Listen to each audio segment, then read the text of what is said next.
Oke, sebelum aku mau bahas IHSG, aku bahas dulu market value hari ini 7,9 triliun rupiah. IHSG masih sideways aja, turun dikit 0,22%. Ini didorong oleh pergerakan dari beberapa saham big cap seperti GoTo, turun dikit, KB Pharma turun dikit, BMRI dan BBNI turun dikit. Nah, ada satu kabar baik, kabar gembira ya yang aku pengen sampaikan ke teman-teman semuanya, bahwa aku nggak tahu kalian udah ngerti belum nih, Indonesia itu sekarang masuk dalam kategori upper middle income ya. Jadi golongan kelas menengah atas lah. Ini aku mau kasih lihat pembagiannya tuh kayak gini nih. Nih, kalian bisa lihat nggak nih? Sorry ya, aku agak-agak pindah-pindah ininya dulu. Nih. Jadi di sini tuh lower middle income, ini menengah ke bawah. Ya. Nah, Indonesia ini pas di batas di sini nih. Dia mulai masuk ke upper middle income. Nah, sebenarnya ini tuh bukan kali pertama buat Indonesia masuk ke upper middle income. Kesannya kok kayak kasihan banget dulu ya di sini di lower middle income. Sebenarnya Indonesia tuh memang posisinya di sini di tempat hijau, upper middle income. Dia bisa turun ke lower middle tuh sebenarnya kemarin karena pandemi aja. Tapi kalau nggak ada pandemi, ya dia ke sini. Berarti artinya sebenarnya Indonesia sekarang ini udah mulai recovery, udah mulai mendingan gitu ya. Jadi ini satu hal yang bagus buat Indonesia. Dan aku juga mau share sesuatu yang menarik ya. Jadi Presiden Jokowi ini memang luar biasa.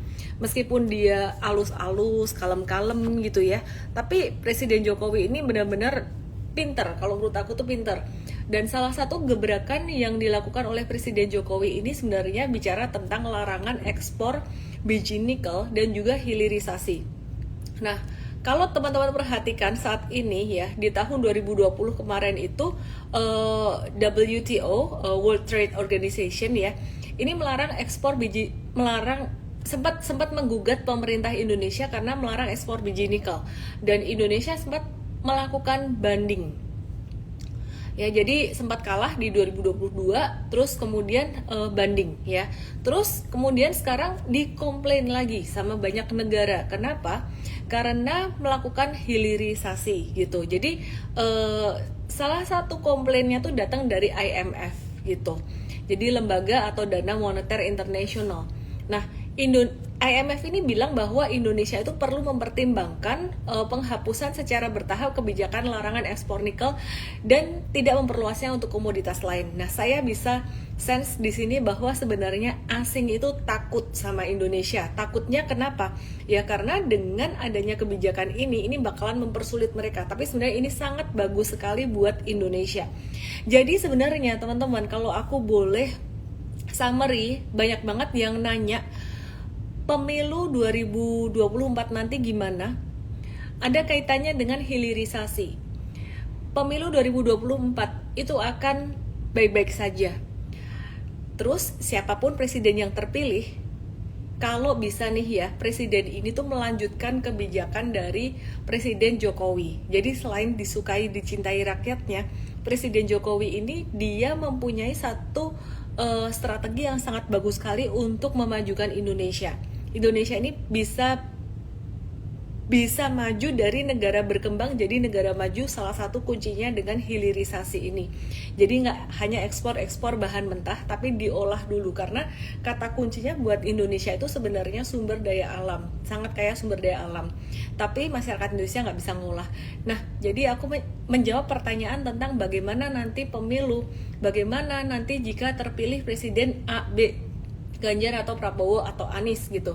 Sekarang kalau kita lihat yang pro dengan Presiden Jokowi, kebijakan-kebijakannya itu ada dua, ada Pak Ganjar, ada Prabowo gitu.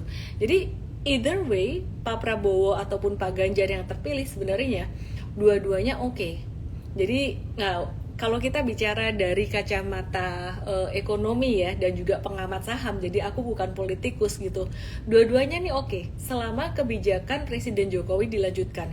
Yang agak menjadi tantangan buat market adalah Pak Anies, ataupun jika salah satu dari kedua calon ini tidak melanjutkan kebijakan Presiden Jokowi gitu. Yang tidak disukai market dan pebisnis sebenarnya cuma satu, indecision atau ketidakpastian di dalam market gitu. Nah, jadi ketika sudah ada satu kepastian, kalau zaman Presiden SBY dulu masyarakat menginginkan perubahan. Kalau sekarang pada masa Presiden Jokowi sama-sama 2 periode, masyarakat menginginkan keberlanjutan dari proyek-proyek Presiden Jokowi. Jadi sebenarnya intinya siapapun yang terpilih gak apa-apa, asalkan proyek hilirisasi dan juga IKN ini berjalan dengan baik. Oke? Apa ini? Miss, gue berharap Miss jangan kayak Cimehong ya, tiba-tiba nyalak gue. Kocak, saya disamain sama kayak Cimehong. Ini lihat nih, celana saya pun sama, lucu kan? Enggak lah, saya melihat dari kacamata ekonomi, saya melihat dari kacamata pengamat saham gitu ya. Jadi bukan bicara politiknya, tapi karena kalian nanya nanti abis politik tuh gimana gitu. Ini ada yang bilang nggak bagus ngomong politik di saham, nggak gitu loh. Saham, pasar saham, ekonomi itu adalah kesatuan dari segala sesuatu yang terjadi. Ya, jadi apalagi kita bicara tentang pemerintah. Pemerintah itu sangat menentukan sekali kebijakan-kebijakan perekonomian ke depan. Kebijakan-kebijakan ke depan yang menentukan pertumbuhan perekonomian gitu. Jadi kata kuncinya sebenarnya di pemilu kali ini adalah hilirisasi itu harus berlanjut, IKN itu harus berlanjut. Yang di-highlight itu siapapun yang terpilih.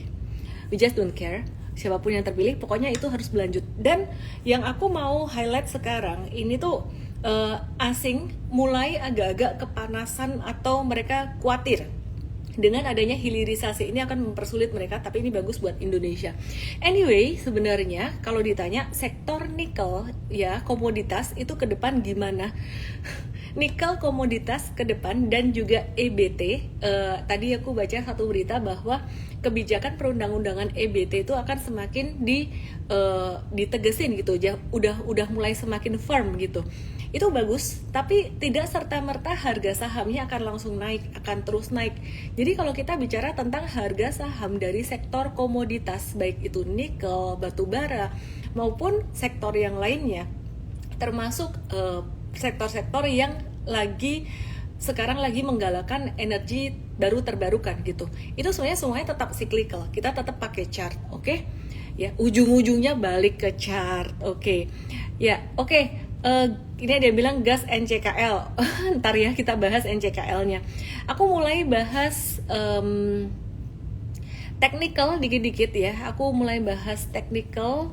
Let me start with, sorry, aku agak-agak nggak terbiasa menggunakan MacBook aku buat IG live. Jadi ya sabar ya. Aduh, malah trading view-nya login lagi sebentar. Sabar ya.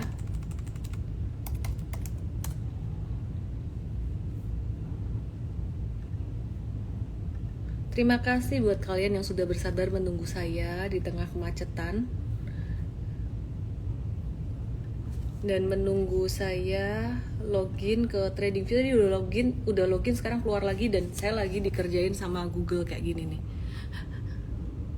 Nih, mau login aja susah amat, mesti doing this berkali-kali. Sabar ya. Tadi udah masuk, terus disuruh ini lagi. Verify. Sekarang motorcycle. I'm so sorry about this. Oke, motorcycle lagi. Ini dikerjain nih, mau buka chart aja kayak gini nih. Saya buka chart dari M-Trade aja kali ya. Bas sekarang, suruh lihat nih. Biar kalian nggak bosen liatin aku ya. Nih, bantuin aku nih cari basnya di mana nih. Aduh, mau buka chart ini, guys. Oke deh. Finally, I'm not a robot. Sign in. Confirm that you are not a robot. Oke. Lagi, disuruh lagi. Sekarang traffic light. I'm so sorry about this. Malam hari ini kayaknya godaannya banyak bener ya. Mau IG live aja tuh yang macetnya melebihi perkiraan lah, yang kamarnya nggak bisa masuk kuncinya. Sekarang udah kebuka chartnya, mesti harus begini lagi berkali-kali. I'm not a robot, I'm telling you I'm not a robot. Wait ya, hang on. Untung saya nggak panik nih kayak gini. Oke deh.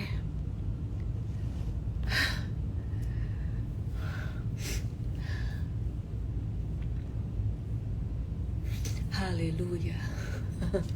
Akhirnya bisa masuk.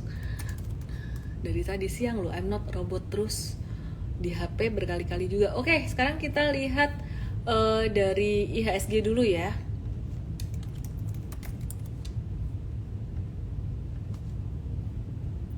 Udah kayak pendeta aja ya, haleluya.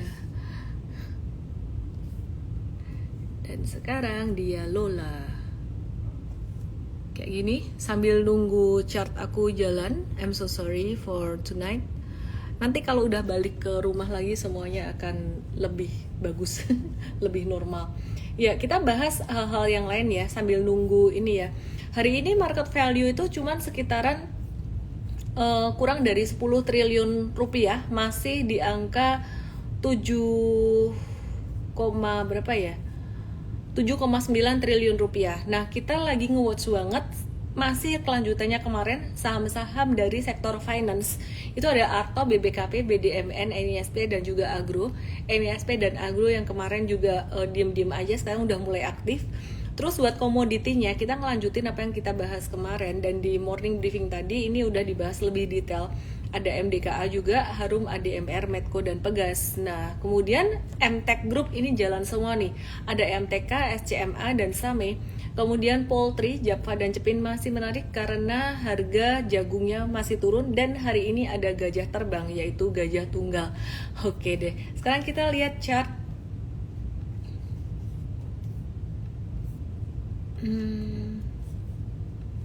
Ini kalau nge-live-nya masih pemula pasti panik nih. Karena sampai sekarang dia masih muter-muter di sini. Masih muter-muter di sini. Saya tidak tahu apa yang harus dilakukan. Tapi tenang aja, teman-teman, kita masih live kok ya.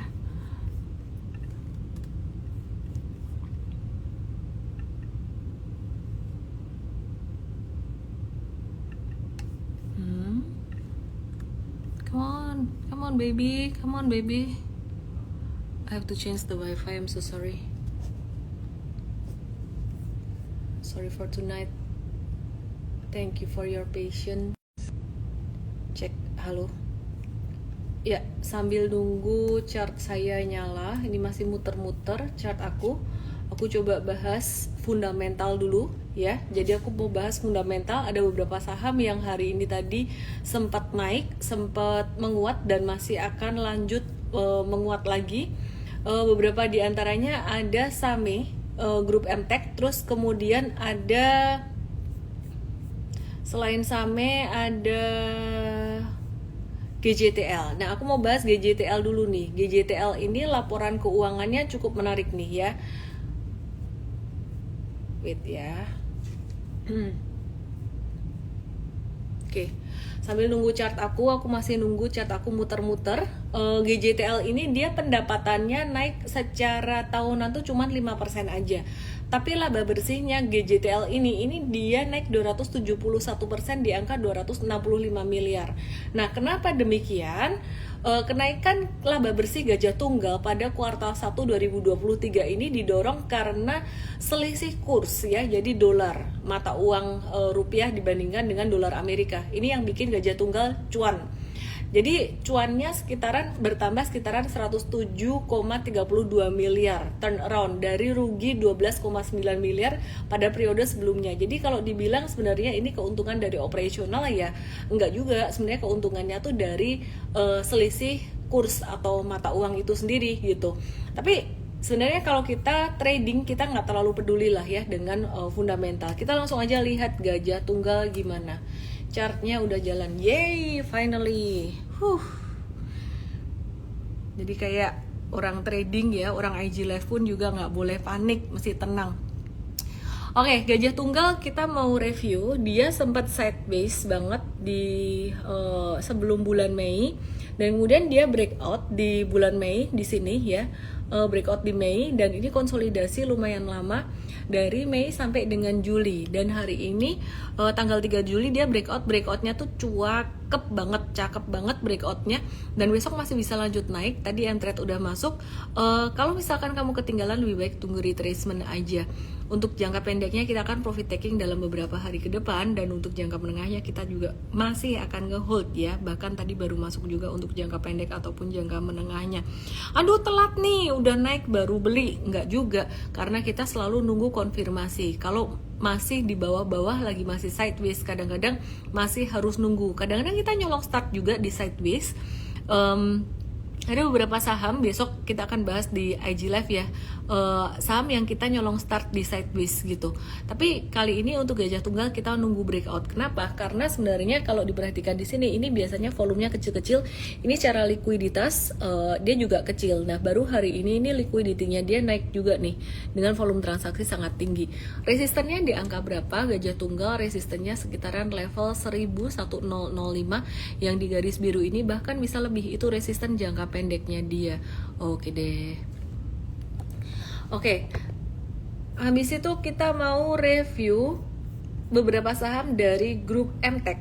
Kita review SCMA dulu ya. Nah, SCMA ini secara fundamental sebenarnya dia tuh labanya tidak bertumbuh. Sebentar, let me check datanya SCMA.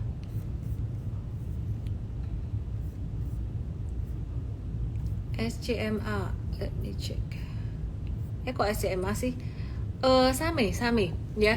Same labanya tuh dia tuh turun 66,7% secara tahunan dibandingkan dengan kuartal 1 2022 tuh di 9 miliar, labanya turun jadi 3 miliar gitu. Pendapatannya berapa? Pendapatannya sekitaran 356 miliar, ada peningkatan pendapatan tapi labanya justru malah berkurang.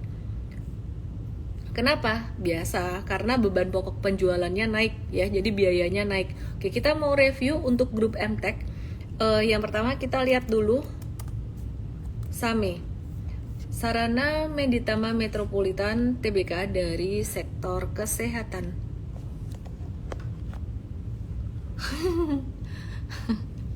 Ini sideways panjang.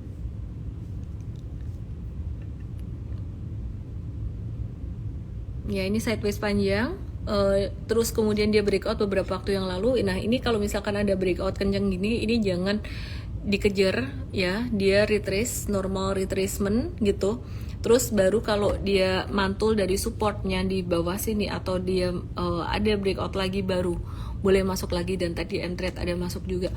Sekarang kita mau lihat SCMA, Surya Citra Media Tbk. Nah, ini chartnya beda nih. Bentar ya, nggak pakai tripod, jadi mohon maaf. Miring-miring dikit. Ya, ini chartnya beda sama si SAME tadi.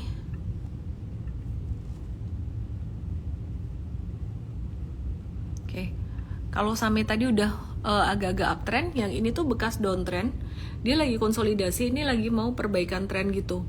Jadi kalau ditanya dia bakalan bisa sampai ke berapa? Bisa sampai ke sekitaran 200-an dalam rentang waktu mungkin 1-3 bulanan. Ini SCMA. Terus kita lihat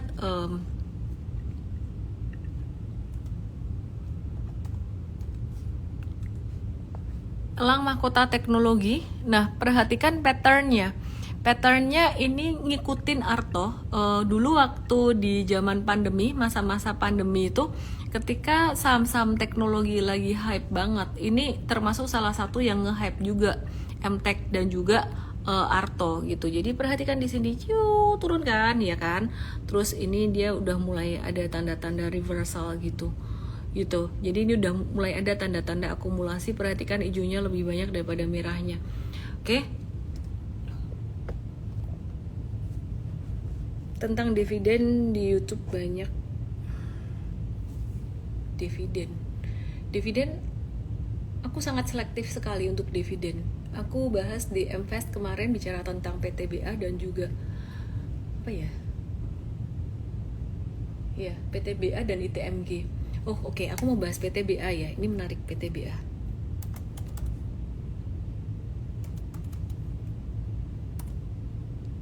Laju ntar aku bahas laju bentar. Ada yang nanya juga tadi laju.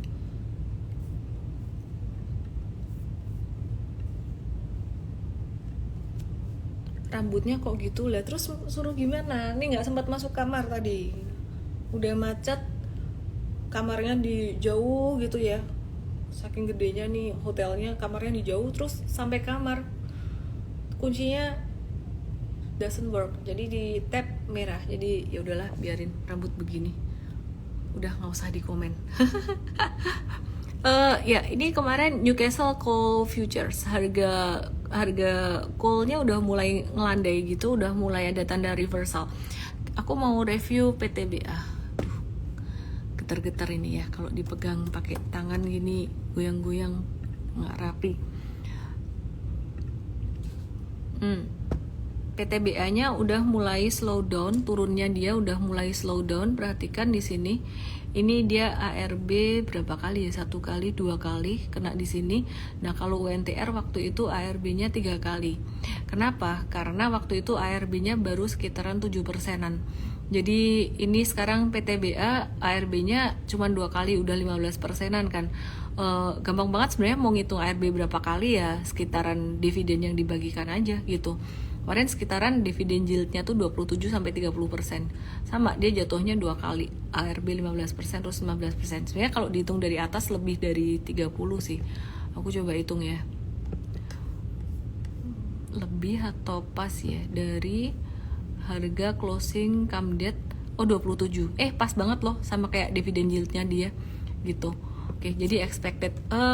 Kita lagi nge-watch untuk buy on weakness di sini. Hari ini indecision candle-nya, jadi kita watch wait and see buat ini. Oke. Terus apa lagi ya? Bentar, aku tadi mau bahas. Iya nih, rambutnya gak karu-karuan. Tapi aku kalau nggak nge-live rasanya aneh juga.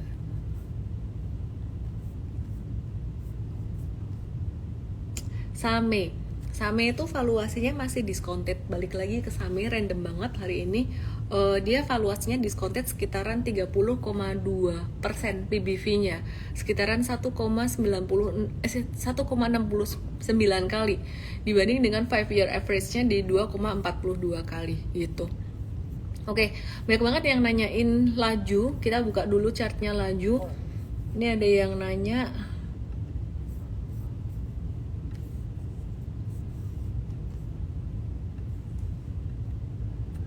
laju ya, kita buka laju ya.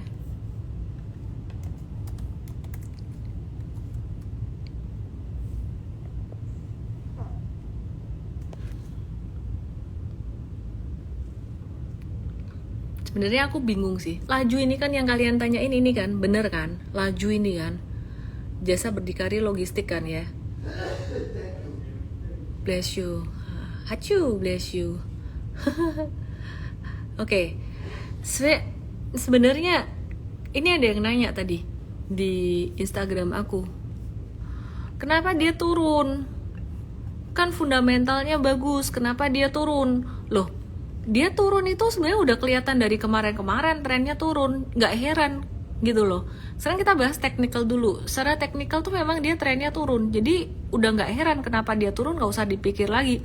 Terus menjawab pertanyaan, kenapa dia turun padahal fundamentalnya bagus? Oke, satu kalimat ini aku bisa jawab dari beberapa angle. Satu, kamu melihat laju fundamentalnya bagus dari kacamata apa? Atau melihat satu perusahaan bagus tuh dari kacamata apa? Dua, fundamental bagus tuh bukan segalanya. Yang lebih penting lagi adalah likuiditas bagus. Fundamental bagus, kalau nggak ada likuiditas, nggak ada bid offernya, iya sama aja. Tiga, perusahaan fundamental bagus tuh tidak selalu harga sahamnya naik, makanya kita pakai technical.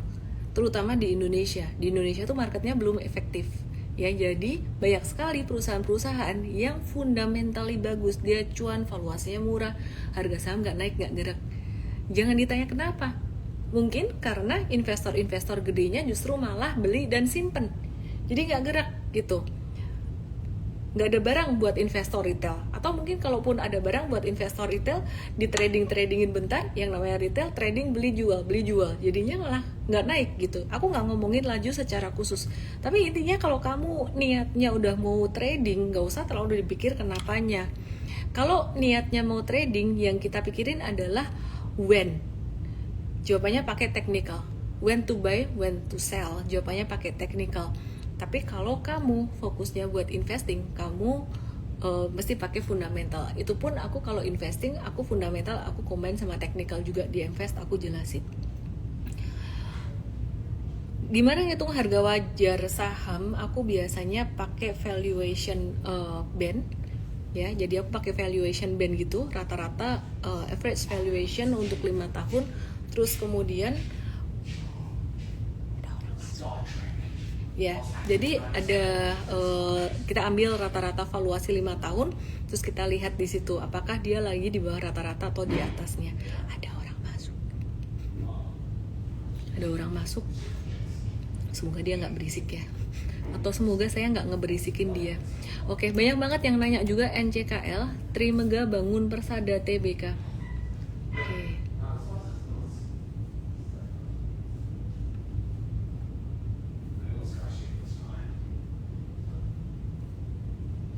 Oke, aku mau kasih lihat ini. Mereka juga bingung sih lihat saya lagi apa. Saya juga bingung lihat mereka lagi apa. Pacaran berdua. Mau nggak aku videoin lihat orang pacaran di situ?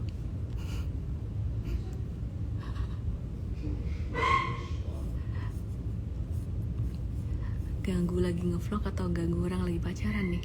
Oke, ini perhatikan ya. Aduh, jadi nggak fokus. Ini dia turun, trennya turun. Nah, ini udah mulai ada recovery. Cuman buat NCKL ini, aku mau nunggu dia secara likuiditasnya lebih, ya. Jadi secara likuiditasnya lebih oke. NICL atau NCKL pun bisa naik loh. Itu lebih oke daripada yang tadi ditanyain laju. Laju mah trennya udah turun, udah jelek gitu. Oke, sekarang kita lihat.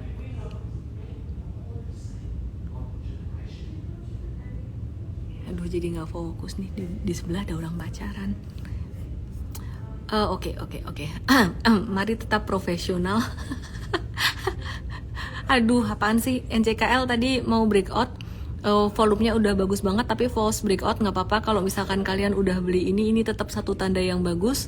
The next resistance will be at around 392 or 400, 392 sampai 400-an. Jadi ya buat trading jangka pendek aja.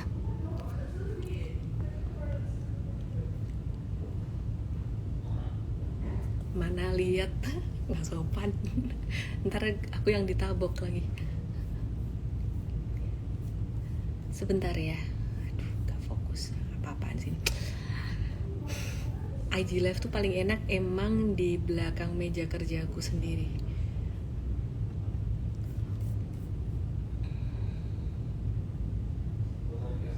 Oke. Aku mau bahas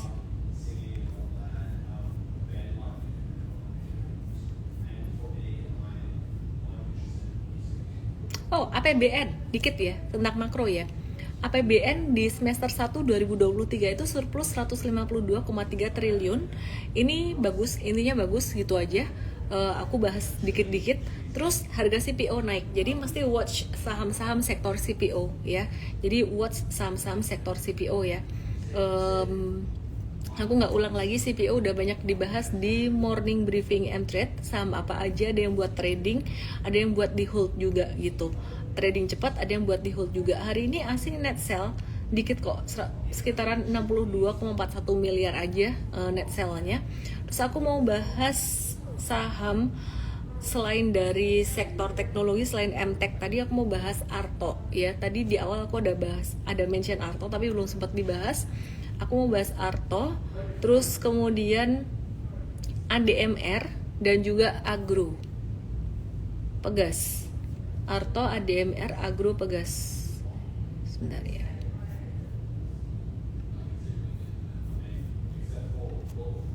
Arto. CPO prank mau nyungsep. Sabar. Ntar aku bahas dikit deh CPO ya. Nih aku kasih lihat nih, ini saham Arto. Kalau dia lagi masih posisinya sideways itu kayak ngeprank ya. Tapi maka dari itu kita jangan ngelihat pergerakan saham tuh cuman day by day aja, tapi kita harus lihat patternnya secara lebih gede lagi. Nih perhatikan patternnya lebih gede kan, dia kan tren turun terus mulai sideways, nah dia udah mulai naik gitu. Nah terus perhatikan di sini dia udah breakout 2 kali ya. Breakout yang pertama tuh di area inverse head and shoulders ya, udah sempat dibahas kemarin. Terus breakout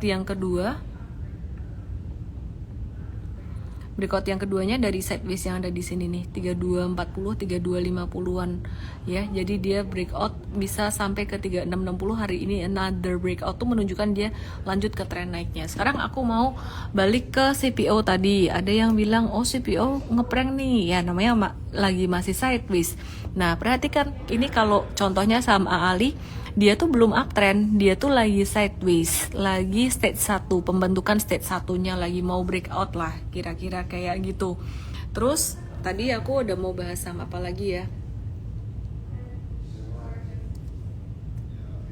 Agro.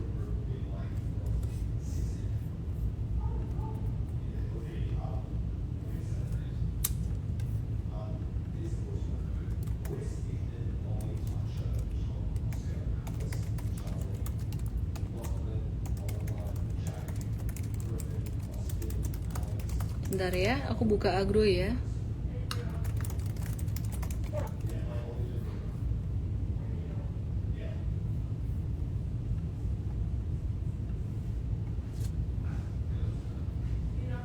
XDate, akses XDate bakal dibawa turun nggak sih? Pasti kalau XDate pasti ada turunnya. Haha, mereka sudah pergi. Ruangan ini milik saya sendiri. Pegas, oke, bentar ya. Pegas, abis nih ya. Ini agronya intinya sih dia lagi di stage 1 juga, lagi akumulasi. Buat kalian yang bingung stage 1, 2, 3, 4 apa, belajarnya di workshop Super Trader offline di tanggal 2 sampai 3 September 2023. Kalau mau belajar langsung sekarang dari online-nya tuh belajar dari masterclass-nya secara online bisa. Oke, sekarang aku mau bahas Pegas. Tadi ada yang nanya Pegas. Habis bagi dividen, sebentar ya.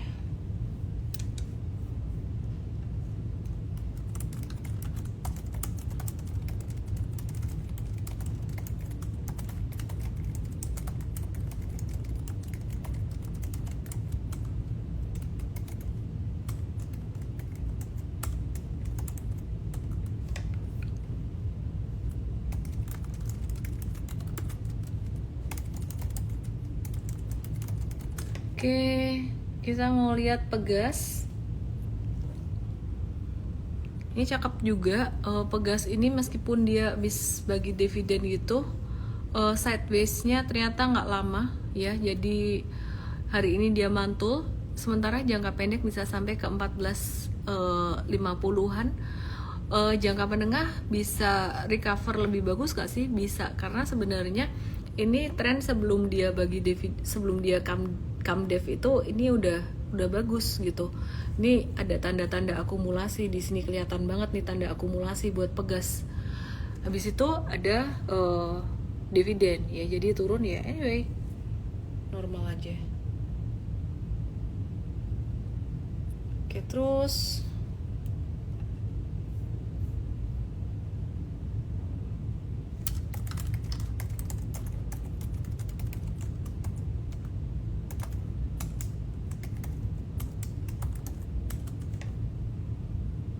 ADMR, ya aku tadi mau bahas ADMR, thank you udah diingetin.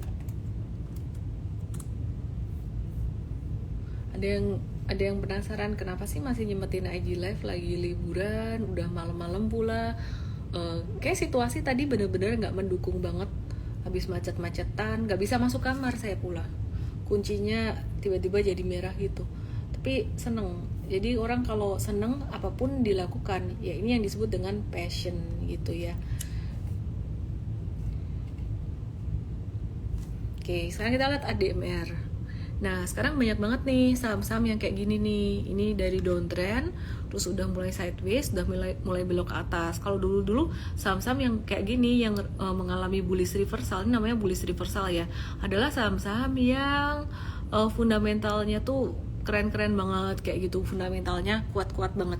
Tapi sekarang hampir semua saham tuh udah mulai seperti itu ya. Aku highlight untuk saham-saham dari sektor teknologi, digital banking seperti contohnya kayak Arto tadi udah mulai reverse. Terus kemudian ada dari sektor